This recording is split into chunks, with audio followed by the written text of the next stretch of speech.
All right, well, good afternoon, everyone. Welcome to today's webinar on Office 365 to empower your not-for-profit. My name is Christine Harling from Connecting Up, and with me today we have Marcus Harvey from InfoExchange. We'll take you through just a quick overview of 365, and then we'll go through the implementation tips and a couple of other things to help you with your migration. We do want to make this webinar very useful for you, so if you do have any questions, please type them in the question box on your webinar panel, and we will address them as we go along and at the end of the presentation as well. Just another quick housekeeping notes for those of you who are new to the webinar. We are recording this webinar, and a link to access the recording and the slides will be sent to you via email after the webinar is finished. So if you have to leave earlier or miss out on bits and pieces, you can catch up on them later. So that's all from me. We do have a fair bit to cover, so I will now hand you over to Marcus. Over to you, Marcus. Thanks, Christine, and welcome everyone. My name's Marcus Harvey from InfoExchange, and great to have you all online today and talk a little bit more about Office 365, which we think can really help non-profits, particularly with the Microsoft donation that is now available, Office 365 for non-profits, both in Australia and New Zealand. So keen to tell you more about that and help you get a better understanding of whether or not it might be of value. I will be stopping at key stages for questions, so feel free to type them away, and Christine will jump in at points throughout the presentation. We're going to talk briefly about why we see IT as being important for non-profits, because that really sets the scene. Then we're going to jump into, very briefly, something about the cloud, what it is, and Office 365. I am expecting that most people in the webinar will have already been to either the introductory session, which is also being run at the moment about once a fortnight, or are familiar with the cloud and Office 365, so I'm not going to spend heaps of time on the basic functionality. We're going to talk a bit about benefits. I'm going to help all you build a business case if you need to do that within your organisation, or even if you don't need to build a business case, it's worth thinking about why it's worthwhile. I'm going to give you about a dozen implementation tips just to help those organisations that want to do Office 365 themselves, or in scoping it with a partner, think about how to make it a real success.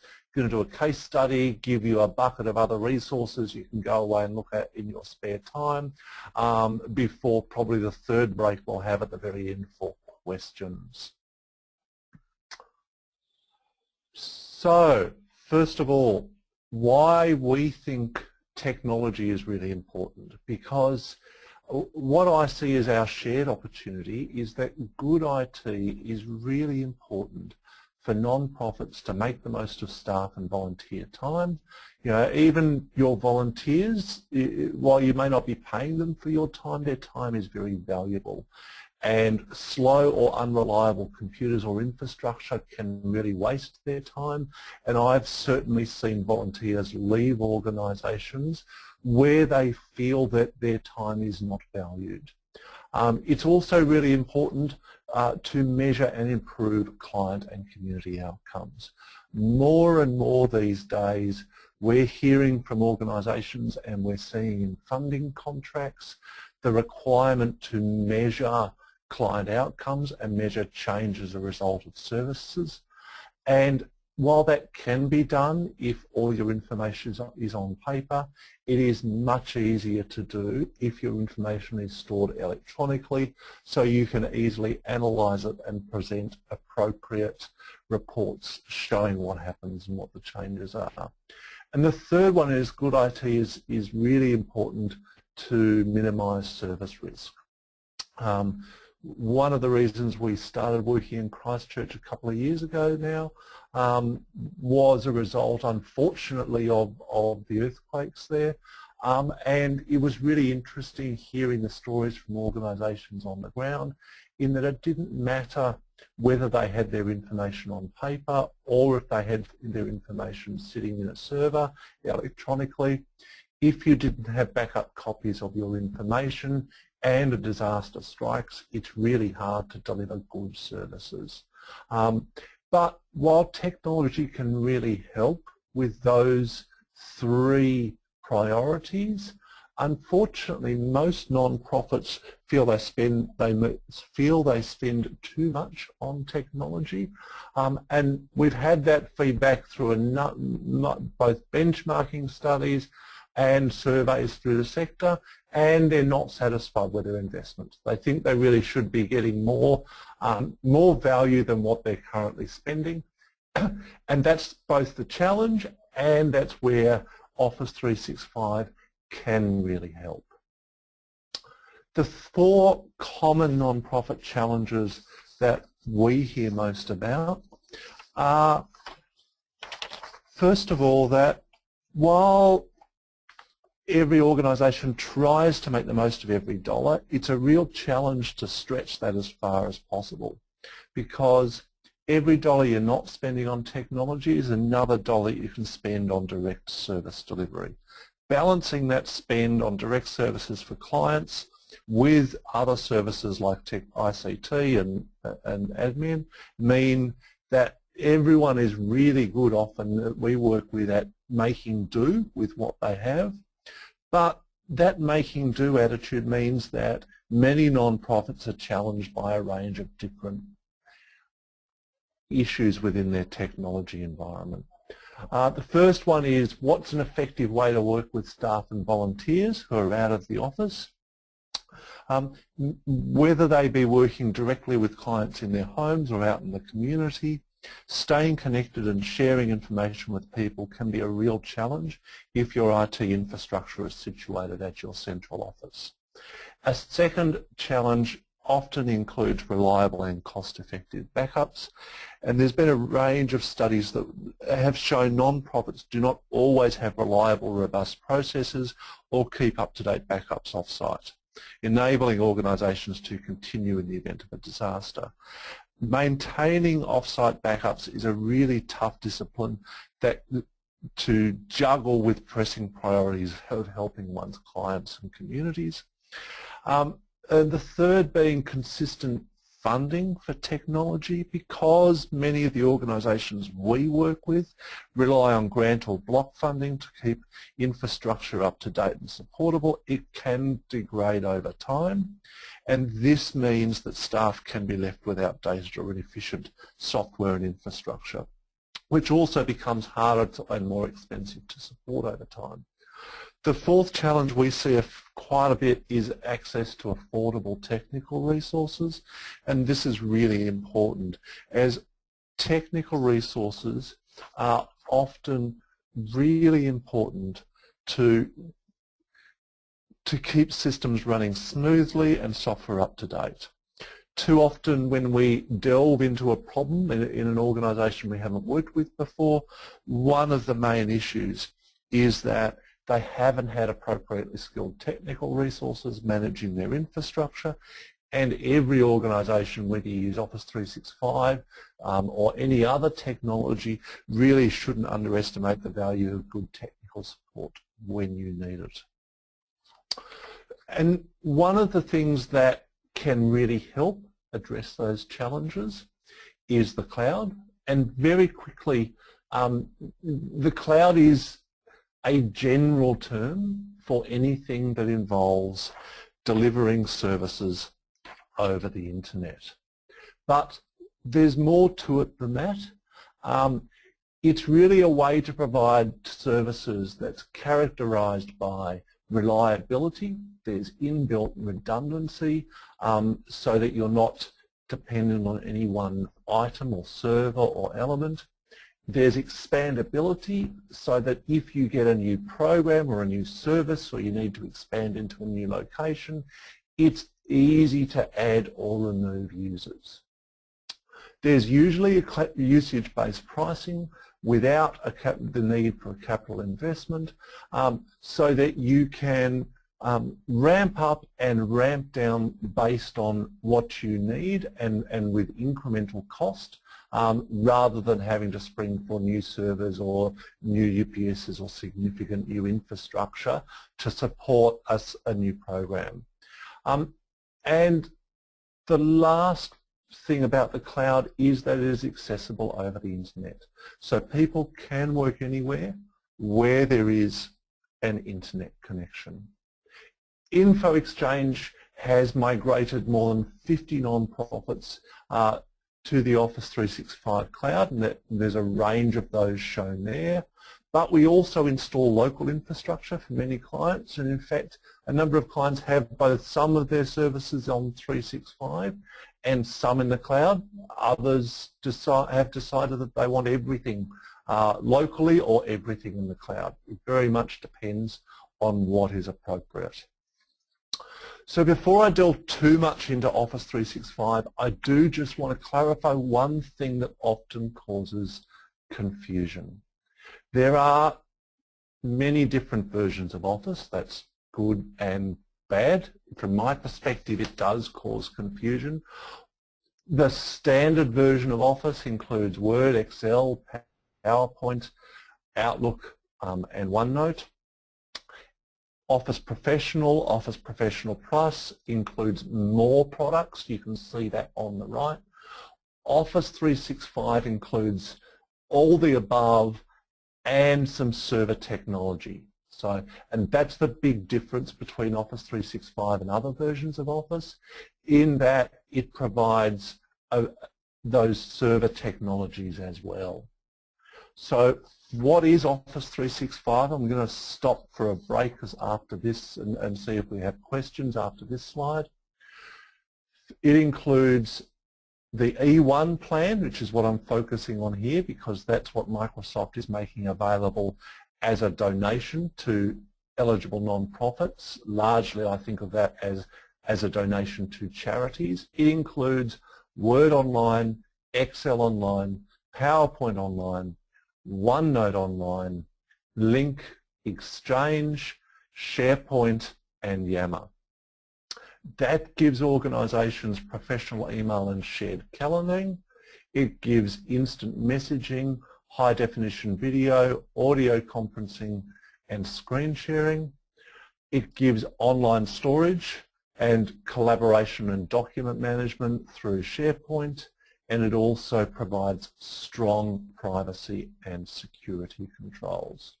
One comment I'll make is that we do recommend that almost all non-profits also purchase Office Desktop. That can be standard or professional, as it's shown on the previous slide, from Connecting Up or TechSoup New Zealand, because Office 365 E1 plan only includes the online versions of Word, Excel and PowerPoint.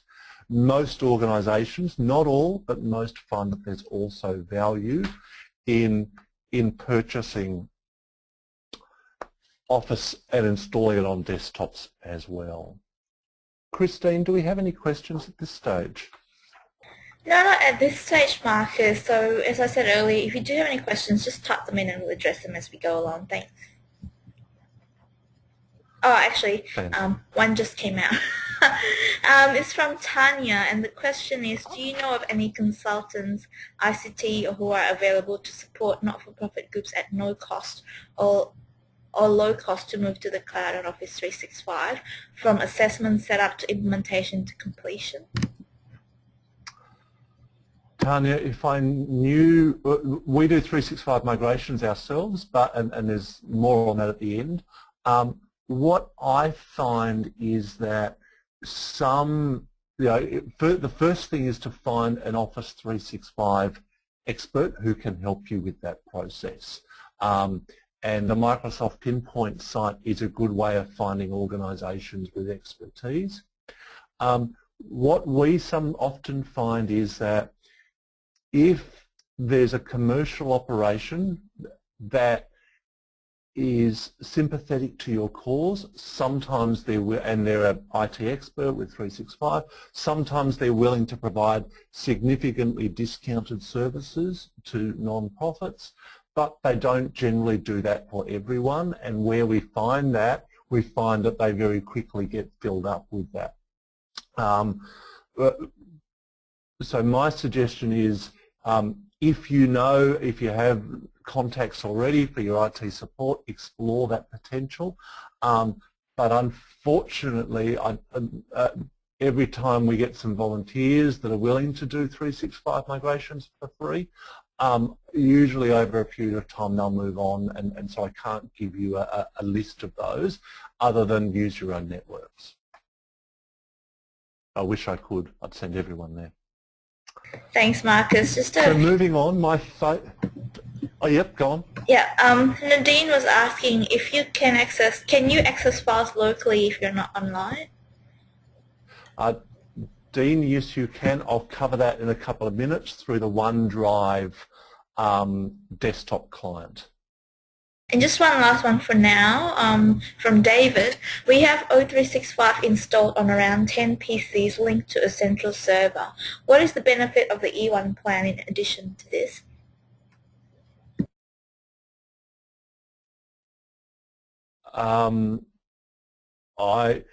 It depends what you're using 365 for. It's not often linked to a central server. Office 365 is not often linked to a central server for just 10 PCs because there's usually a bit of cost in that. But essentially the benefit of Office 365 is if you're an eligible charity, you'll get it at no cost, and you don't need to maintain Exchange and other server resources, which will usually save you quite a bit of money and reduce your risk. Thanks, Marcus. We might go Any ahead. other questions, Christine? I might keep them for until a bit later for the next bit. Excellent. So, and this covers a bit of Dean's comments about what's the benefits of Office 365, because staff can work efficiently and stay connected anywhere, as information can be readily accessed anywhere with an internet connection. A number of the organisations we work with still use POP email, and so shared calendaring and getting access to your email on mobile devices can be a huge benefit. Second one is video conferencing to connect with staff and others independent of locations. I work with people that both across New Zealand and across Australia in multiple states and territories, and having the ability to video conference with people and see their faces in the conversations and read their body language is a really huge benefit. And it's not identical to being there, but it's almost as good as being in the room. SharePoint is the other one for file storage. In storing your files centrally. It can be really beneficial where you've got multiple locations as an advantage over having file servers at sites or at a central site. And one of the things about SharePoint that we love is the ability to collaboratively edit a document at the same time. So multiple people can be working on a document at once. One of the things that we like as well is that organisations can get on with their jobs and worry less about technology. Server upgrades are reduced or eliminated. You can often either eliminate, if you're a small organisation or if you're a large organisation, reduce the number of servers that you need. Backup and redundancy is no longer a headache. It's taken care of. You don't need to remember to change those drives. You don't need to arrange someone to put them in a bag or take them off site, and you don't need another solution if that person's off sick for the day. You've got the flexibility to scale up and down as required. If you're eligible for the charity version of Office 365, that's at zero cost. File storage, you get a massive data storage, 50 gig of email, 1 terabyte for OneDrive, and you get SharePoint, which is 50 gig plus 100 meg per user. You've also got guaranteed availability with 99.9% guarantee. The last 3 months it's been well above that at 99.98%. One thing that I do want to talk briefly about, because this does confuse a number of people, is file storage. And the differences between OneDrive for Business, SharePoint Online, and the OneDrive desktop client. Everyone gets a terabyte of storage. Every user gets a terabyte of storage in OneDrive for Business. We think of that as a personal storage area that the person uses to store files that are not intended for sharing. You can share them, but not intended. SharePoint is effectively your team sites, or where you share information and files between people and within teams and within the organisation. That's where you get your 10 gigabytes plus half a gig per user, and you can expand that for around about 30 cents per gigabyte. Data can be centrally managed on SharePoint Online. You can store files, calendars, contacts, tasks, a whole lot of things. And what we generally say to organisations that want to store information in Office 365 is think of SharePoint as your shared environment, and that's where all your shared files. If you've got a shared file server, you should migrate the files into SharePoint Online if that's what you choose to do so. Files can also be taken offline with the OneDrive desktop client. And so you can select which files you want to take offline, sync them to your PC, and work effectively offline, whether you store so that if either the internet goes down or you're in an area with poor internet connectivity, then you're able to work effectively. One of the big issues that we often hear about, or the biggest consideration for organisations deciding whether or not to use Office 365, is privacy and security. Deciding whether or not you should store information in the cloud is a really important decision.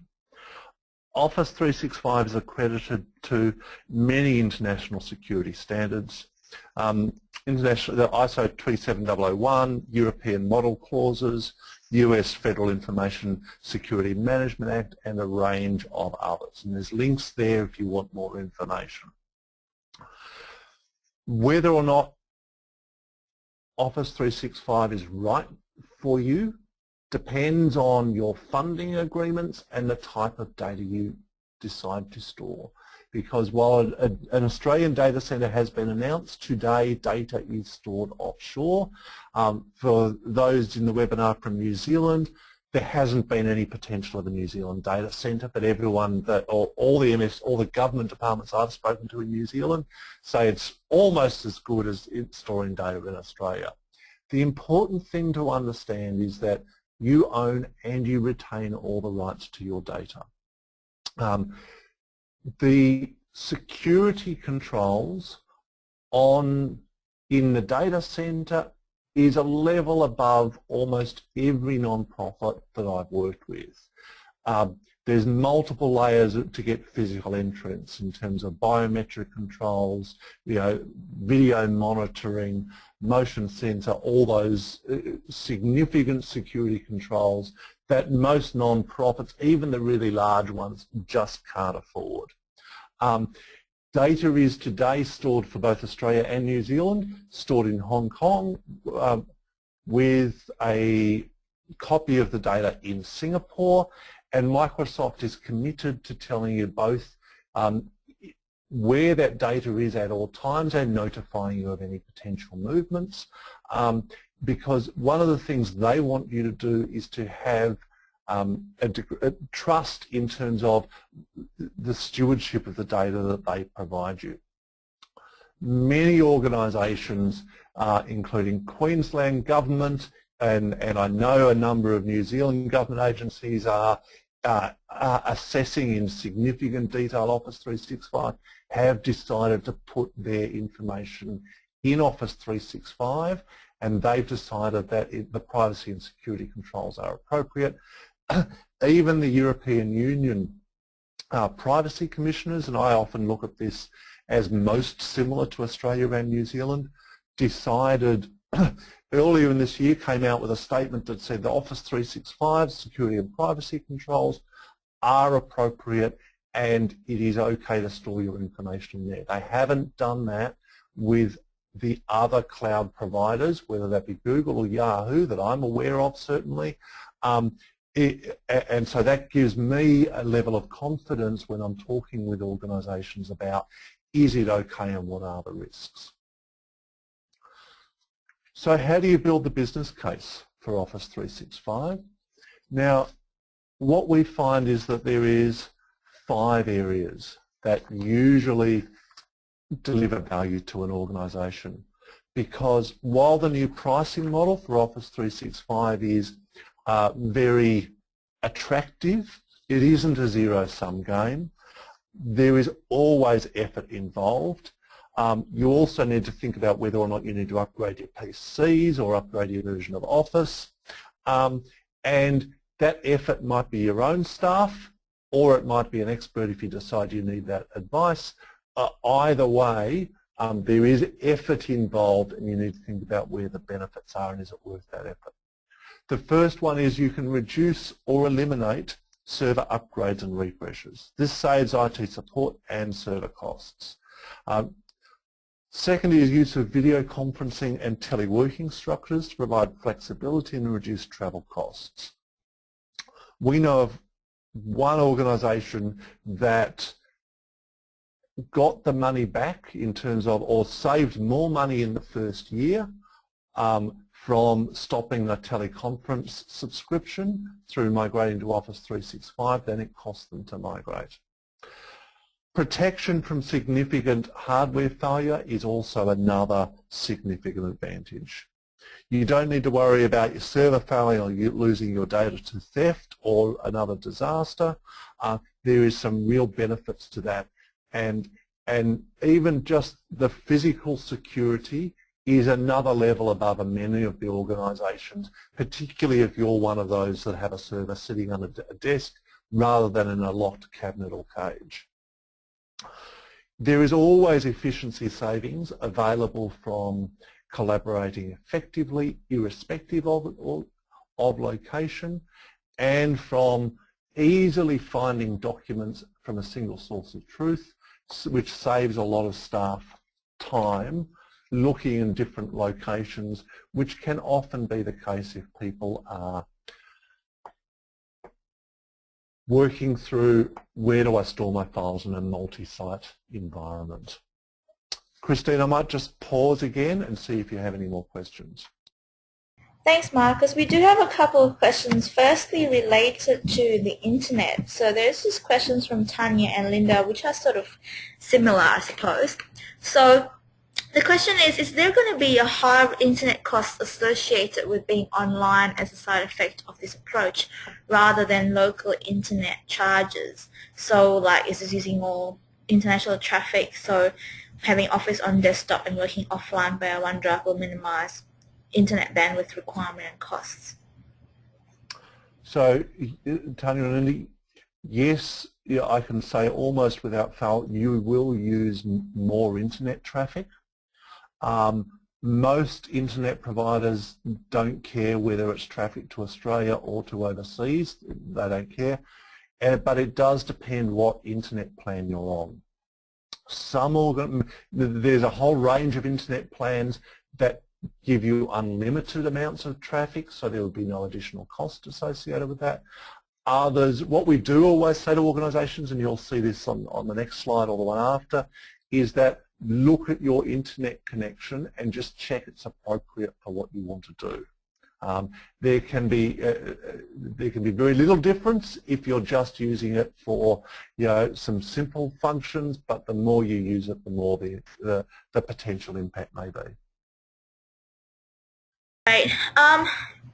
Another question from Nadine. How does syncing work when you move files to OneDrive to work online? Is it managed by the user or through the system?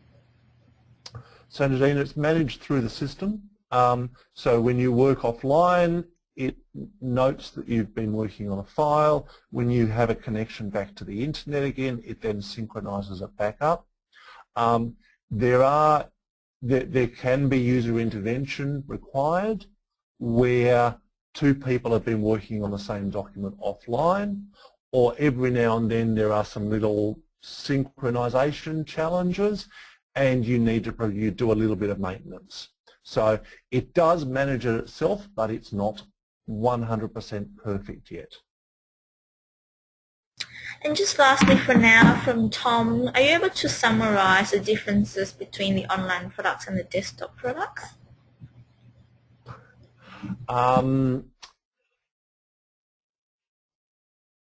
The short answer is the desktop products, the online products provide a cut down set of functionality. Exactly what's in and what's out is a very long conversation, and I might actually see if I can find a full list. But essentially, so for instance, for Word, which is one of the products I use all the time, the reviewing functions are dramatically limited. Comments you can't really work with if you use those comments. Track changes, again, is another piece of functionality that's not, not perfect on the online products. My big comment is, if you're a power user, test the online versions, see if it meets your needs before making any real decision.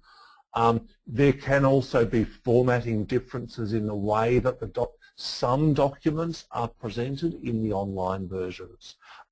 So it's more the medium to advanced users that will really notice those differences.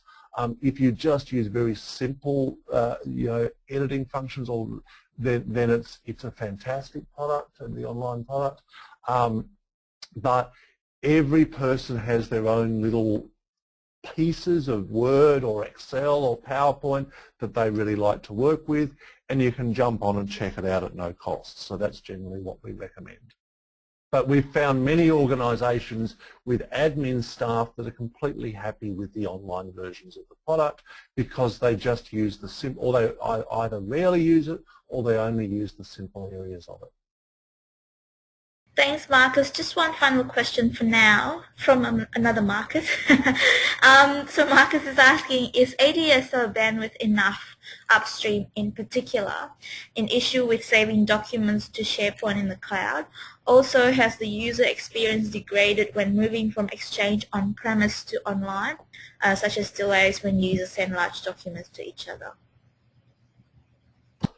I might even just jump to actually, Marcus, what I'm going to do is I'm going to answer that one at the end because I've got another slide on bandwidth, because the short answer is yes, it depends.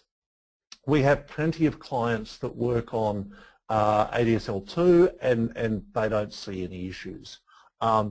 If you're an organisation with 100 people though, and you're trying to work on ADSL2 and do video conferencing and email large files, that's not going to work.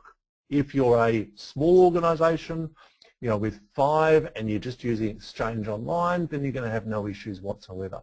It very much depends, and ADSL2 is very different to different people. It depends on how far you are from the Exchange, what your contention ratio is, whether you bought a business or a home plan, all those sorts of things. So it's certainly possible, and I know many organisations that work really well on an ADSL2 plan, others that it just doesn't meet their needs. But I will cover that. I've got a slide in the appendix which answers a bit more of that in a bit more detail. Thanks, Marcus. We should just move on for now. Thank you. Okay, 12 tips for successful implementation. So if you want to look at implementation and you're considering going down the path, here are my top 12 tips in terms of how to get the best out of it. So number 1 is implement whatever is most valuable in Office 365 first and do other bits later. Don't try and do everything at once.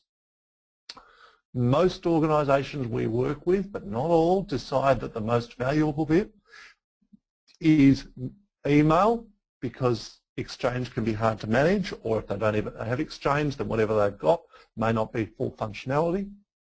And Link, because that's a relatively easy tool to roll out for instant messaging and video conferencing. Other areas can come later. Number 2, explain the benefits. to staff, particularly if you've got multiple locations. Support them to make that change and think about using local champions to help them understand how they can use the new features. Number 3, and I mentioned this just previously, ensure your internet bandwidth and reliability is suitable. All right, and I've got a slide in the appendix I'll cover quickly. If I forget to, Christine or someone else remind me. Because you will make greater use of your internet and you will be more dependent on it. One of the things that we say is that assume that at some stage your internet connection to your office will be cut for a day or 2 in the next 3 years. Make sure you can still work effectively. Hopefully that won't happen, but if it does happen and you've got an appropriate plan, whether it's to work from home, whether it's for your staff to go to a cafe, or whether it's you've got things offline and can work effectively, that will make sure that your work day is not interrupted. Number 4, make effective use of OneDrive, the OneDrive desktop client for offline file access. As I said earlier, you'll need to manage any potential issues with people editing documents offline at the same document offline at the same time. Number 5, consider upgrading Office on your PCs. If you are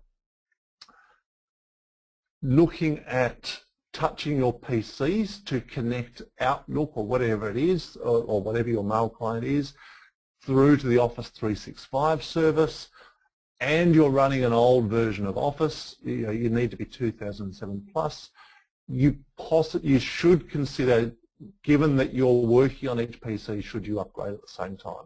The later versions of Office give you a more seamless environment and upgrade process, working environment. Number 6, use an Office 365 expert to make the transition a success and to assist with ongoing support if required. Number 7, if I press the right button, is consider local storage if you share large videos or quantities of files. Unless you've got a fibre connection and good amounts of bandwidth, you do not want to be editing large videos in the cloud. And so it all comes down to your internet connection, and whether or not you need that local storage, depending on the type of work you do. Number 8, review your security controls and policies. One of the great things about Office 365 is your information is accessible anywhere. One of the challenges with Office 365 is that your information is accessible anywhere. So while Office 365 does enforce strong passwords, so it forces people to have long, complex passwords, it doesn't stop people writing them down, and it doesn't stop people and sticking them somewhere or sharing them. And ensuring that you do have those appropriate security controls in place is really important. Number 9, Active Directory can offer value for organisations with a larger number of computers. The larger you are, the more Active Directory offers value because you can manage your computers through group policies, and you can also ensure that people can move between computers without requiring local accounts. 10, this sounds obvious, but I'm still surprised by how many times this catches people out, so I do mention it. If you're going to use video conferencing or audio conferencing, don't expect people to work without headsets, particularly in open plan environments. It just doesn't work. Number 11, online collaboration. Sorry about that. Online collaboration spaces can be valuable for your boards or volunteers, and as a really useful way of bringing people in and engaging them with the organisation.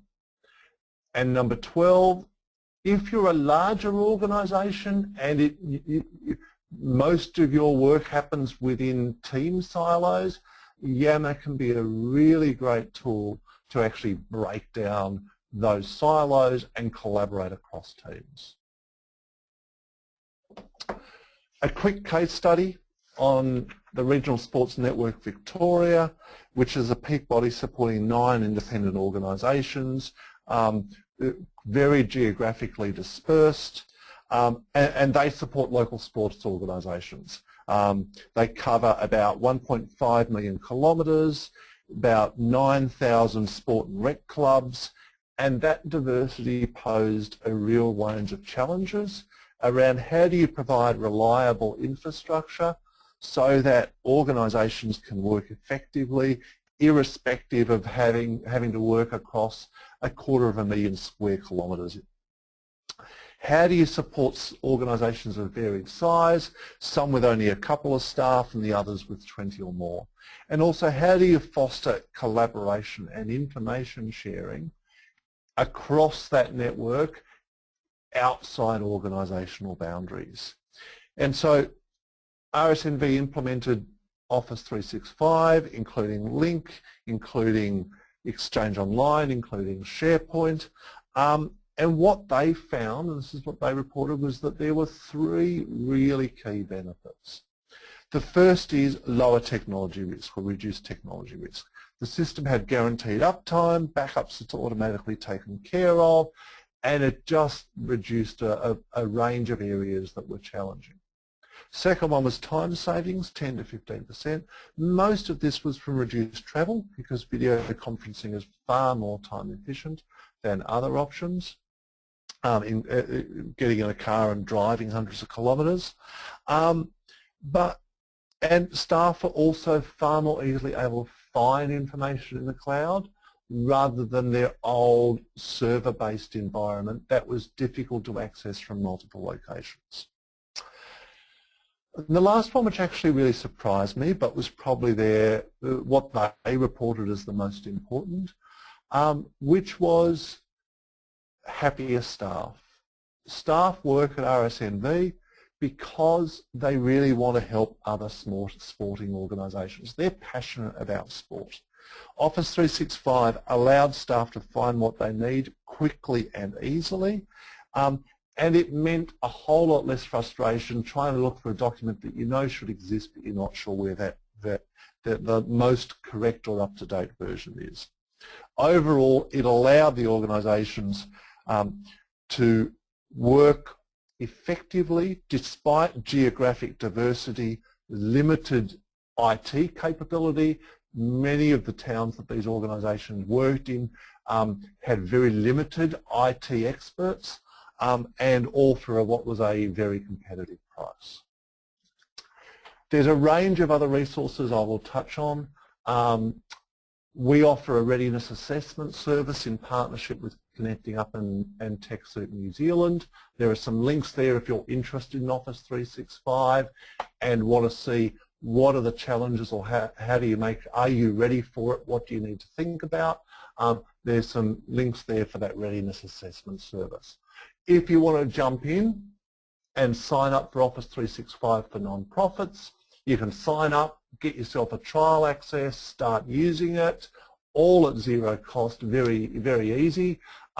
There's a link there to the Microsoft Office 365 for non-profits website. No one's asked today, but often some people ask what's the difference between the E1 and the E3 plan, so there's a link there to that. For those that are concerned about privacy and security, there's a link. There's more links there for Australia and New Zealand privacy principles and guidance, as well as the Microsoft Trust Centre, and there's also the Improve IT website, www.improveit.org, which provides a range of resources for organisations to help non-profits get more from your technology investment. So final thoughts before I jump quickly to a couple of appendices which people have asked about, and then I'll open it up for questions again. Office 365 enables non-profits to share information, work effectively irrespective of location, reduce their infrastructure costs, telework, and improve their disaster readiness. We did get this question. I'm not going to talk through it, but in the appendices, everyone will get this pack. Here's what happens when your internet goes down. All right, there's a range of, this is how you, what is and is not available. As I said, what we suggest to most organisations is that they make sure that they can work, because every now and then the internet does go down. Make sure you can work effectively. There's more information on internet bandwidth here as well, in terms of, and you can see here there's a range of ADSL2 connections, and I've talked about what works well, what could be more problematic. So there's more information there around internet bandwidth. So I'm going to jump back and ask if we have more questions, Christine. Thanks, Marcus. A question quick from Ruth. If we don't yet have a domain registered or web hosting, do you have a recommendation? You need a domain to use Office 365. So I would buy one. They're very cheap these days. You can get a .org for $20 a year. That's sort of order of magnitude. If you don't want to use a domain, then you could consider other solutions like whether it's Outlook.com or whether it's Google or Gmail.com. Thank you. And the next question, what sort of specifications are required for local desktop machines? Desktop machines, there is no actual specification. So we recommend, for instance, you don't use Windows XP because it's no longer supported and it's a risk and all those sorts of things. So Windows 7 or Windows 8 or a Mac or even a Linux PC is all good. We generally recommend, for instance, that it really comes down to what you want to do with it. So if all you're doing is using the online apps, then you just need to be able to run a browser. 2 gig of memory, an i3 is fine, or even sometimes less than an i3. If you want to run the desktop suite locally, it's what the desktop suite requirements are. So again, you can, Office desktop suite I should have said, so whether it's Office 2013, Office 2010, you can get away with a really small PC. We generally recommend minimum of 4 gig of memory. We like to see an i5, but you can get away with a lot less. From a 365 perspective, just to say it again, there isn't a minimum. It's all about what you're running on the PC. So if you're just using a browser, you can use a very old, slow PC. People might be frustrated about boot time, but that's about it. We like to see sort of 2 gig minimum. We read that, probably 4 gig plus. If you can afford it, 8 is fabulous, and then the CPU and those sorts of things, i3 through i7. Just going back to that domain hosting questions, basically Ruth was wondering if you can recommend which domain hosting or registrar to use, domain registrar. Oh, Ruth, they change. I would just Google it. They change regularly in terms of pricing. I'm just trying to think. I've seen organisations use. Send me an email. I can even give you a list. I just can't think of it off the top of my head. Sorry. Thank you. We don't have any more questions at this time. Does anyone else have final questions? We do have some time left. Otherwise, Marcus, do you have some final things that, I guess, based on your experience, have been asked frequently, or any final tips? Yeah, look, I think my biggest 2 tips are, one, do it a bit at a time.